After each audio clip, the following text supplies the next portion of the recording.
Hello, আসসালামু আলাইকুম। আশা করি সবাই ভালো ও সুস্থ আছে। আমরা অনেকেই প্রোবায়োটিক বা উপকারী ব্যাকটেরিয়ার কথা জানি, কিন্তু এই উপকারী ব্যাকটেরিয়াগুলোকে পেটে বাঁচিয়ে রাখতে আর শক্তিশালী করতে যে খাবারের প্রয়োজন সেটাই হলো প্রিবায়োটিক। সহজ কথায় প্রিবায়োটিক হলো আমাদের অন্ত্রের ভালো ব্যাকটেরিয়ার আসল খাবার। পেট ভালো তো সব ভালো।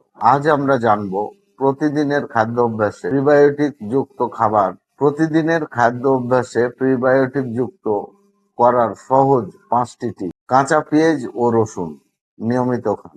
আমাদের রান্নার পরিচিত উপাদান পেঁয়াজ ও রসুন কেবল স্বাদের জন্যই নয়, এগুলো প্রাকৃতিক প্রিবায়োটিকের সেরা উৎস। এগুলো প্রচুর পরিমাণে ইনুলিন নামক ফাইবার থাকে, যা অন্ত্রের ভালো ব্যাকটেরিয়া বাড়াতে সাহায্য করে। রান্নার পাশাপাশি সালাদে কাঁচা পেঁয়াজ ও রসুন রাখা খুবই উপকারী। খাদ্য তালিকায় রাখুন পাকা কলা।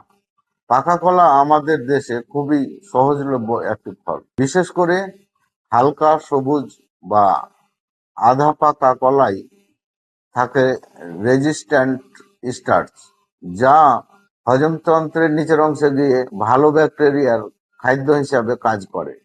হজম শক্তি বাড়াতে প্রতিদিন একটি করে কলা খেতে পারেন।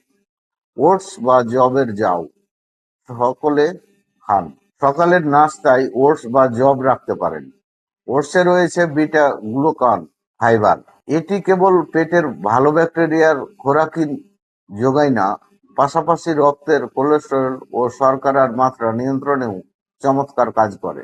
শাকসবজি ও ডাল জাতীয় খাবার বাড়ান। যে কোনো সবুজ শাকসবজি, বিশেষ করে পালং শাক, বাঁধাকপি এবং বিভিন্ন ধরনের ডাল ও শিমের বিচি প্রিবায়োটিকের চমৎকার উৎস।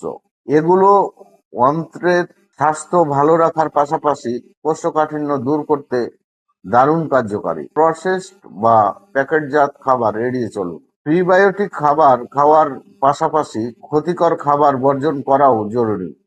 অতিরিক্ত চিনি, প্রসেস ফুড এবং কোল্ড ড্রিঙ্কস পেটের ক্ষতিকর ব্যাকটেরিয়া বাড়িয়ে দেয় এবং ভালো ব্যাকটেরিয়া নষ্ট করে ফেলে। তাই প্রাকৃতিকভাবে তৈরি ঘরের খাবার খাওয়ার অভ্যাস গড়ুন। মনে রাখবেন, আপনার অন্ত্র বা পেটের স্বাস্থ্য ভালো থাকলে আপনার রোগ প্রতিরোধ ক্ষমতা শক্তিশালী থাকবে, মন সতেজ থাকবে এবং শরীর থাকবে চাঙ্গা। তাই আজ থেকেই আপনার দৈনিক খাদ্য তালিকায় এই প্রিবায়োটিক সমৃদ্ধ খাবারগুলো যুক্ত করুন। আজ এ পর্যন্তই। সবাই ভালো থাকুন, সুস্থ থাকুন। ধন্যবাদ।